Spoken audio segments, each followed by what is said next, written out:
bem-vindos a mais um episódio do... Não é o Despautada, Fernanda, é o Desencontrada em São Paulo, que é um spin-off do podcast Despautada, no qual eu estou falando sobre minha semana de turismo em São Paulo. E eu pretendo fazer isso para futuras viagens. Vamos ver como é que a coisa se desenrola. Eu já falei um pouco de transporte, eu falei um pouco de Santos, porque foi a cidade que eu visitei no domingo, e falei sobre como foi assistir um jogo de futebol ao vivo, sendo uma pessoa que não gosta de futebol, e que mesmo assim tem um time. E falei sobre compras. Agora vamos entrar um pouco na parte cultural da cidade. Terça-feira é o dia em que muitos museus são gratuitos. E eu acho que até que eu vou dividir esse episódio em duas partes, para falar nesta vez hoje dos museus que eu visitei nessa viagem, e no próximo sobre outros museus que eu já visitei e que eu recomendo demais a visita.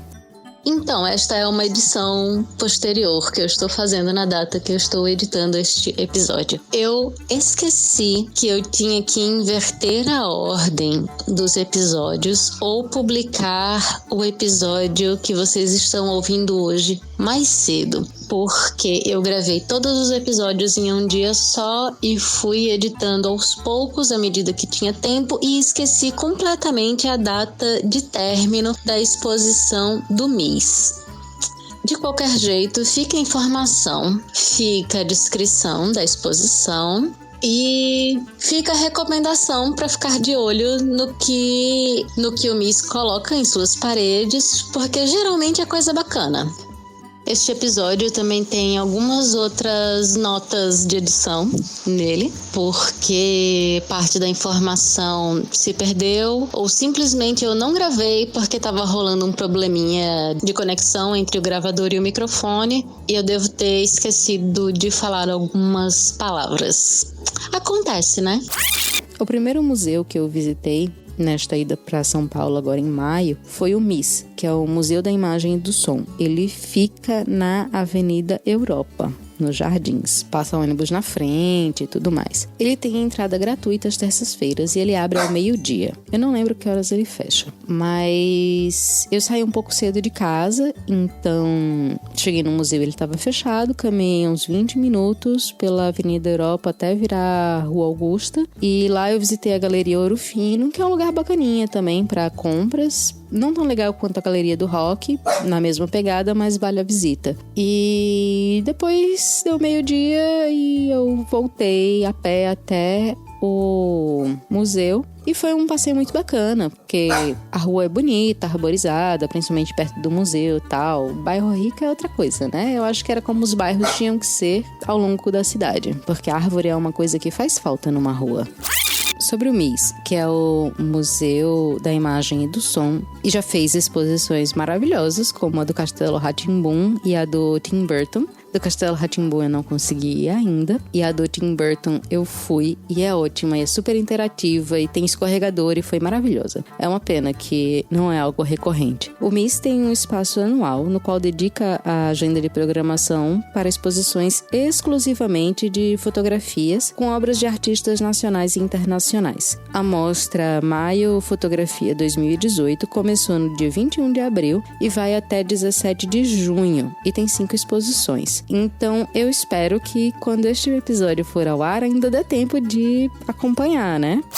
As 5 exposições são Malkovich, homenagem aos mestres da fotografia, que é uma parceria do ator John Malkovich com o fotógrafo Sandro Miller. Tem a exposição JOF, que apresenta a obra de José Oiticica Filho. Tem o Retrataço, que é uma coletânea de obras de Walter Carvalho. Tem a exposição com obras do acervo MIS, Era Preciso Esperar para Saber. E tem uma da fotógrafa Olga Gaia, que eu achei muito interessante. E eu vou falar um pouquinho sobre cada uma delas. Eu já mencionei que às terças-feiras o MIS é gratuito.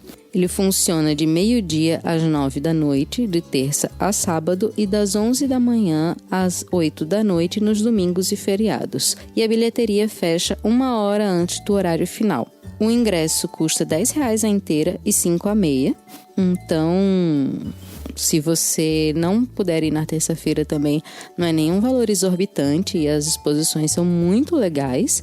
E tem um guarda-bolsas lá, porque não é permitido entrar na mochila. Essa exposição, ela começou para mim com José Oiticica Filho, com alguns retratos que ele fez, algumas fotografias de paisagem, e eu achei belíssimas, porque é tudo muito suave, sabe? Em preto e branco e muito suave.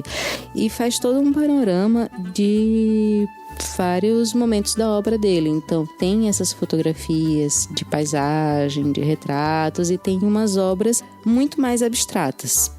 JOF apresenta a obra pioneira de José Oiticica Filho, marco na fotografia moderna brasileira. Dentre sua produção se destacam as microfotografias científicas feitas durante seu trabalho como entomologista, a forte atuação nos movimentos cineclubistas, a quebra com o pictorialismo, os experimentos com a abstração, as composições geométricas e as recriações fotográficas a partir da manipulação de negativos. Eu devo confessar que a parte da fotografia abstrata do Oiticica, ela me interessou menos do que as outras, mas é uma exposição que vale bastante a pena ver, e tem os negativos de vidro expostos também, que são a coisa mais linda. Aí, a seguir, eu saí no mesmo andar, eu saí da exposição do Oiticica e entrei na Retrataço, que era a exposição de Walter Carvalho. Retrataço é um amplo panorama da obra de Walter Carvalho, reunindo imagens produzidas ao longo de quase 50 anos. Mais do que ensaios temáticos, estas fotografias são narrativas abertas a partir de suas continuidades e contrastes. A obra de Walter Carvalho é belíssima. E a parte dele, a exposição dele, está dividida em 4 pedaços. Tem uma parte mais de retratos mesmo, de pessoas, em vários lugares do Brasil. E eu gostei muito de ver algumas coisas do interior da Paraíba também. Que o Walter Carvalho, ele é paraibano, né? Ele é um fotógrafo, é um cineasta. Ele nasceu aqui em João Pessoa, em 47. Ele é um herdeiro do cinema novo e começou ajudando o irmão, que também é cineasta, que é o Vladimir Carvalho. A exposição dele foi uma coisa linda. Começa com aqueles retratos que eu mencionei e vai seguindo para cenas do cotidiano brasileiro e muito ligada ao futebol. A curadoria também está de parabéns. Uma das partes que eu gostei muito foi retratando o futebol. E aí tem uma foto do Maracanã, cheio, lotado, e a partida rolando, e uma partida de futebol de crianças com trave de pedaço de galho, de pedaço de árvore, no interior paraibano, no sertão paraibano, se eu não me engano. E assim, a curadoria, na hora que contrapõe certas fotografias, levam a gente a pensar bastante. Uma terceira parte é dedicada às fotografias que ele fez de Caetano Veloso e Gilberto Gil na Bahia, antes de eles saírem do Brasil, na época da ditadura militar de 64. Chegou num ponto em que é importante especificar, porque a gente não sabe se a gente está entrando em outra, né? E tem uma carta do Caetano para ele, do início desse ano, que o pessoal do museu escreveu na parede, e eu achei bem legal. Tem uma quarta parte, que é uma salinha, que tem alguns panos, não tem nada dizendo para você entrar, mas também não tem nada proibindo. E aí, quando entra lá, tem algumas cenas de fotografia de rua, numa disposição muito interessante. Então, se você chegar no museu, tiver uma passagem que você não sabe se você pode passar, não tem nada proibindo, a minha sugestão é que você dê uma olhadinha, porque de repente é um pedaço da exposição que está disponível para os visitantes mais curiosos e que pode passar batido se você não prestar atenção. E aí, subindo para o andar seguinte, tem as fotos da exposição Malkovich, que ficaram super interessantes. São releituras de fotos famosas de grandes celebridades, e nisso eu não incluo apenas atores, mas pintores, políticos, cenas de filme. Vale muito a pena ver. Se você estiver em São Paulo até 17 de junho, deixa eu até conferir se a data é isso mesmo, é isso aí, até 17 de junho. Vá no MIS para ver essa parte da exposição. Depois tem aquela exposição, era preciso esperar para saber, que faz algumas indagações e recupera algumas coisas da época da ditadura de 64 e de outros períodos de repressão, e resgata um pouco daquela parte do século XX, aqui no Brasil, aqui em São Paulo principalmente. O que é uma coisa que você pode fazer é deixar a sua 3x4 em uma das caixas disponíveis lá. Eu não tinha nenhuma comigo e eu fiquei muito triste porque, de repente eles fazem algum outro tipo de exposição e juntam essas 3x4 que são parte de uma história de um país. Querendo ou não, a gente por mais insignificante que a gente seja, uma parte da história do nosso país.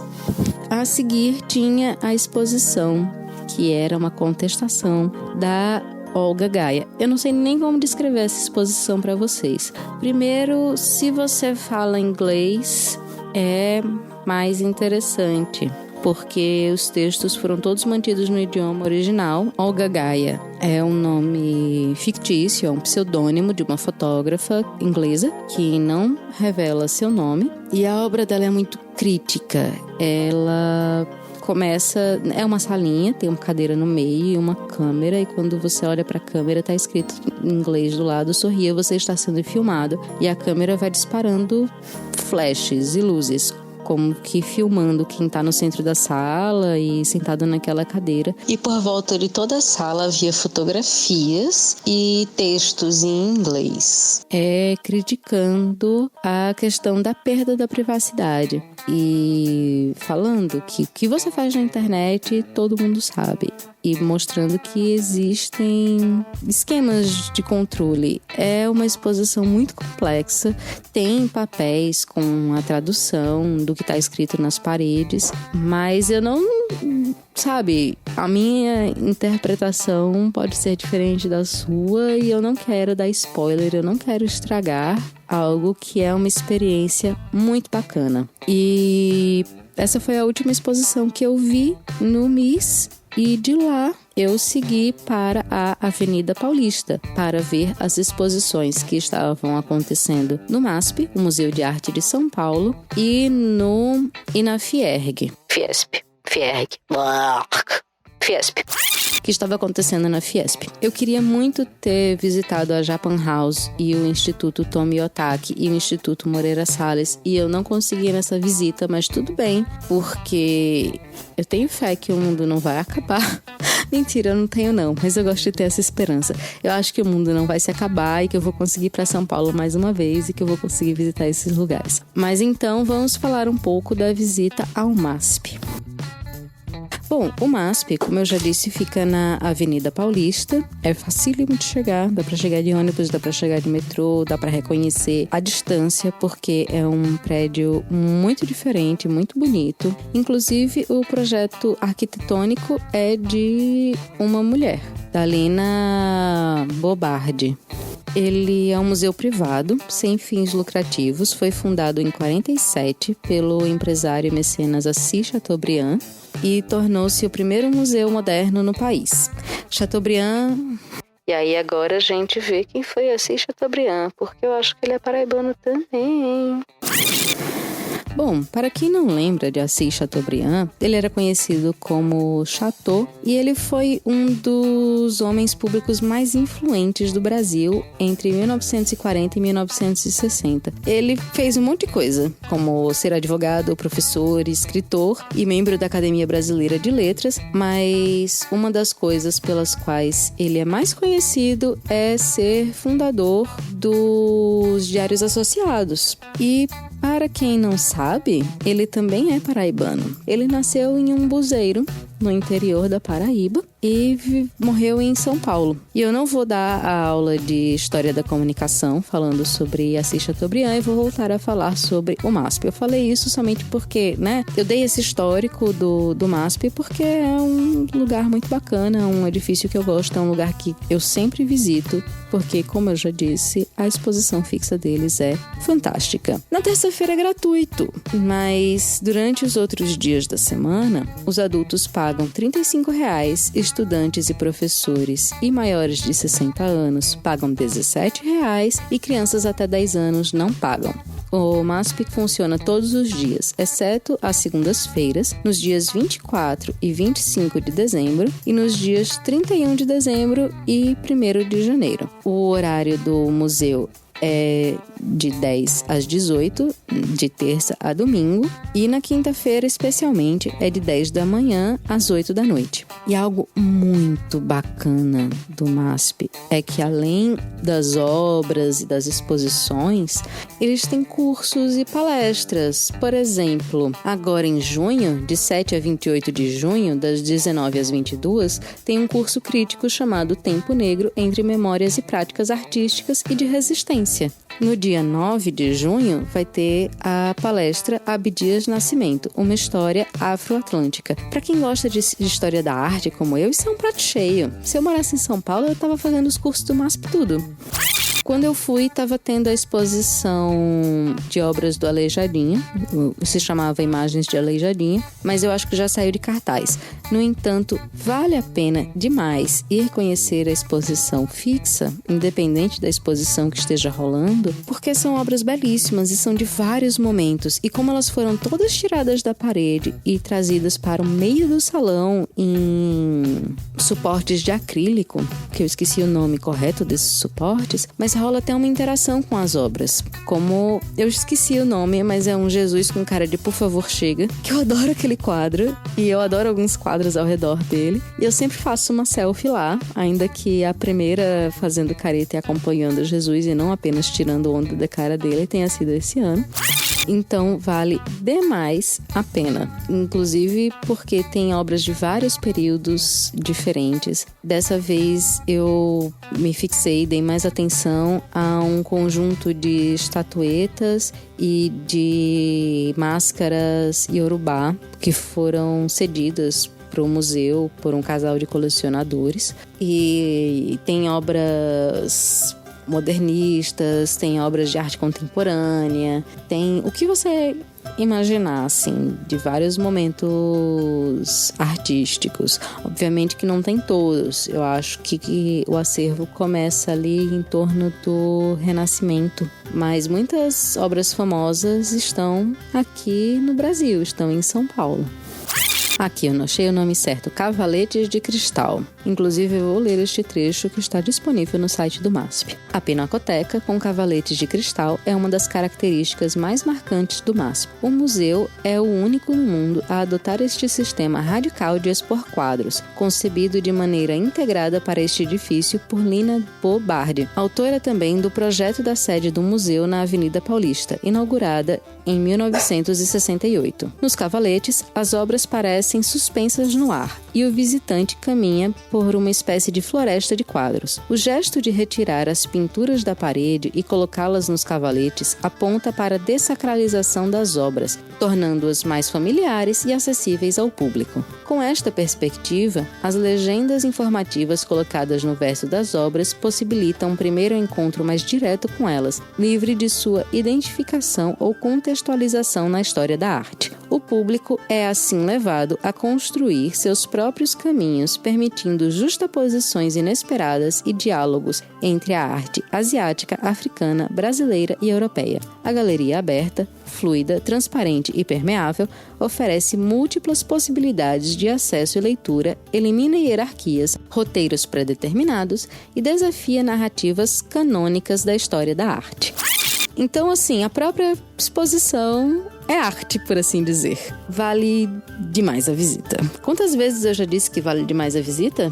Vale demais a visita, só para fechar. como eu fui tarde para o MASP, eu não pude visitar outros museus e institutos ali da Avenida Paulista e fui apenas para o Centro Cultural Fiesp, onde estava rolando uma exposição de arte belga. Alô? Estamos aqui? Estamos aqui. Sobre o Centro Cultural Fiesp, todas as exposições lá são gratuitas. Inclusive, existem outras atividades. Às vezes tem apresentações musicais, teatrais. Às vezes tem um pato.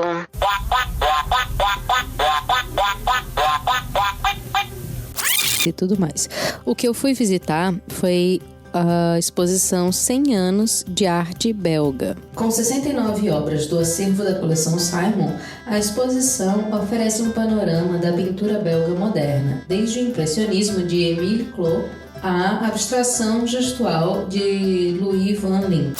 Aí no site da Fiesp tem todo o texto da curadoria, da exposição, explicando tudo. E funciona de terça a sábado, das 10 da manhã às 10 da noite e no domingo, das 10 da manhã às 8 da noite. Fica também na Avenida Paulista, quase em frente ao MASP. E essa exposição específica fica disponível até dia 10 de junho. As obras são de uma coleção particular do engenheiro alemão Heinrich Simon, e ele e a esposa Françoise foram adquirindo ao longo das décadas diferentes pinturas representativas das principais correntes da arte belga, de 1890 a 1980. Então são 90 anos de história da arte belga e vai ter diversos tipos diferentes de vertentes artísticas, de momentos da arte. Algumas das obras que eu mais gostei eram todas feitas de pontilhismo e em outras já era uma coisa um pouco mais construtivista, moderna, do início do século XX, ali dos anos 20 e tudo mais. São 37 artistas de diferentes movimentos, então é super variado, e algumas das obras que eu mais gostei utilizavam umas técnicas de pontilhismo, que era a coisa mais linda. Eu vou deixar o link para descrição dessa exposição na postagem, porque ela é longa, então pode ficar chato se eu for lendo tudo aqui e não tem as obras, né, para comparar. Este foi meu tour de museus, desta vez na terça-feira. Eu também fui no Sesc 24... Não, eu não fui no Sesc 24 de maio. Eu não consegui. Eu pretendia ir e não rolou. Eu fui no Sesc Ipiranga em um outro dia e tava rolando uma exposição muito legal. Mas como eu vou fazer este tour por museus em 2 partes, no próximo episódio eu falo pra vocês dessa exposição do Ipiranga e eu cito outros lugares que eu já vi ou que eu gostaria de ver e que podem valer a pena a visita. Então, deixe seus comentários, deixe suas opiniões, deixe suas dicas turísticas de São Paulo no Twitter, no @despautada, no Instagram, @despautada, ou mande para mim por e-mail no despautada@gmail.com. Se você quiser também mandar um áudio contando em poucos minutos algo que você gosta muito de São Paulo, algo que você acha que as pessoas precisam conhecer ou como foi a sua experiência de viagem lá, pode mandar o seu áudio por e-mail também. Até o próximo episódio. Oi, gente. Eu sou Rosa, eu sou arquiteta e Fernanda pediu dicas de coisas para fazer em São Paulo e eu vou dar dicas de coisas que eu fiz na minha meteórica passagem pela cidade uns bons anos atrás. Eu passei 3-4 dias só e são basicamente coisas relacionadas à comida e prédios que têm projetos que eu considero interessantes. Alguns prédios que eu considero interessantes em São Paulo porque tem várias coisas de arquitetura muito legais lá. É óbvio que eu fui primeiro no MASP, não foi o primeiro lugar que eu fui, mas vamos começar por lá, que é tipo cartão postal da cidade, a arquitetura dele bem diferentona, aquele vão todo. Projeto de uma arquiteta italiana que trabalhou no Brasil, Lina Bobardi, desculpa a gripe. Agora eles fizeram uma alteração na parte da exposição, eles voltaram a usar os expositores inicialmente imaginados pela Lina, que são tipo as bases, os blocos de concreto com vidro ou acrílico, e aí você pendura os quadros nele, você vê o salão inteiro de exposição, os quadros parece flutuar, é muito legal. Então, vocês vão ver uma coisa que eu não vi na época, porque eu vi uma exposição toda a sala era toda tipo coberta como se fosse preto, uma coisa assim, um zigue-zague, você não via o que tinha atrás, meio que um labirinto. Uma das exposições que eu vi, né, que era o salão principal, que são as obras que são do museu, que são sempre expostas, não as que são rotativas. Então, sou MASP, recomendo ir. Eu fui só, a Paulista, eu fui só pra ver o MASP mesmo, vim, venci e voltei. E aí eu recomendo demais Mosteiro de São Bento. Na verdade não é mosteiro, eu acho que é a igreja de São Bento, que quando você entra na igreja do lado esquerdo, tem uma lojinha que vende coisas de tipo geleias e tal, feito com as frutas que vem do convento, que fica na inteira de São Paulo, que vem do convento de São Bento. Então eles vendem, tem os fundos são repassados para ele, tem aquela coisa toda lá, mas recomendo ir porque tem umas geleinhas legais diferentes. De lá a gente foi andando. A gente chegou pela Cefa em São Bento e foi andando até o Mercadão, onde eu não comi um sanduíche daquele de mortadela, porque uma amiga minha, que tem família em São Paulo, disse que nada, o sanduíche não é bom não. Bom é uma esfirra que tem lá no mezanino, tem uns mezaninos assim soltos, uma plataforma, uns pilares metálicos com uma plataforma. Nesse mezanino tem um lugar que vende comida árabe e vende umas esfirras assim de mais ou menos uns 200 quilômetros de diâmetro, sem inserir as esfirras. Na brincadeira, elas são bem grandes, dá tipo para 2 pessoas que não comem muito comerem a esfirra felizes. E os doces, que são maravilhosos, os docinhos árabes assim, que você sente o gosto de amendoim pesadinhos de tanto mel que eles... muito bom, recomendo. Não caio no conto de comprar as frutinhas, porque eles dão as frutinhas para você experimentar e depois eles oferecem para você: você quer levar frutinhas? Minha mãe quis levar frutinhas. O que aconteceu? R$200 de frutinhas. Aconteceu. Boas frutinhas que a gente não tem aqui, tipo groselha, muita coisa, tudo de fruta vermelha que você puder imaginar. Tinha lá. Tem muita fruta. Agora, né, com esse negócio da greve, não sei, deve estar desabastecido, mas quando você for, não vai estar assim. Então, você come as frutinhas. Se for comprar frutinha, compra pouco frutinhas. Frutinha vai ser cara, porque são frutinhas vermelhas. Desculpa a gripe, gente. Esse vermelho, isso é gripe. O que mais que eu recomendo? Sim, meu programa padrão quando eu viajo é sempre escutar uma ópera, uma apresentação da orquestra, um concerto, qualquer coisa desse tipo, porque eu acho super legal visitar, né? Eu sempre vou nos teatros, os melhores teatros que tem, assim, essa ópera de não sei aonde, não sei o que. Se eu viajo, que eu viajo pouco, eu vou num lugar desse porque eu acho super legal você fazer um programa que não é exatamente turístico, que vão ter pessoas da cidade lá e que é com música boa. A OSESP é uma orquestra maravilhosa, e eles estavam tocando na Sala São Paulo, que é um lugar maravilhoso para escutar música clássica, uma das melhores salas de concerto da América Latina, um baita projeto de restauro, e eu fiquei no coro. E o coro é o lugar mais barato, porque eu vou ver ópera, mas eu não tenho dinheiro para isso tudo. Então eu fico nos lugares mais baratos quando eu viajo e vou escutar concertos e óperas e tal. Eu fui assistir um concerto da OSESP e eles têm, né, 2 partes, uma intermissão e uma terceira parte. E a gente fica no coro. E o coro significa que eu estou atrás da orquestra, vendo o maestro reger. E é o lugar mais barato e até hoje eu não entendo por quê, porque pra mim é o melhor lugar da sala. Não sei se em termos de som eu sou meio surda, eu suponho, porque pra mim tava ótimo. Mas assim, pra mim é o melhor lugar, porque eu fiquei vendo toda a orquestra se mexer e muito legal, aquela vibe da orquestra assim do lado. Você tava o som vibrando do seu lado, muito legal. Recomendo vocês irem e ficarem nesse lugar. Tem o site, vocês conseguem lá ver e comprar com antecedência, que foi o que eu fiz, só na bilheteria ir lá retirar e acabou-se. E aí, quando eu fui para a Sala São Paulo, eu passei antes na Pinacoteca e eu me arrependo só que eu terei muito pouco tempo para passear, para aproveitar o espaço, porque o prédio também é um projeto de restauro muito legal, muito bonito. Tem uma parte de um café com jardim que eu nem consegui ir, mas é muito legal e eu recomendo, porque você sai na Estação da Luz, é todo um esquema. Então você vai de metrô, sai na Estação da Luz, passa para a Pinacoteca, da Pinacoteca você pode ir para a Sala São Paulo. Ali perto também, na Luz, tem o Museu da Língua Portuguesa, se não me engano, que eu não fui, porque eu preferi ir pro concerto. Eu não sei se o museu é maravilhoso, mas a sala de concerto é. Então, é isso que eu recomendo. E assim, São Paulo tem muita coisa legal pra ver, muita coisa que eu não vi, porque estava fechada, porque eu não tive tempo, e eu vou ter que voltar pra ver.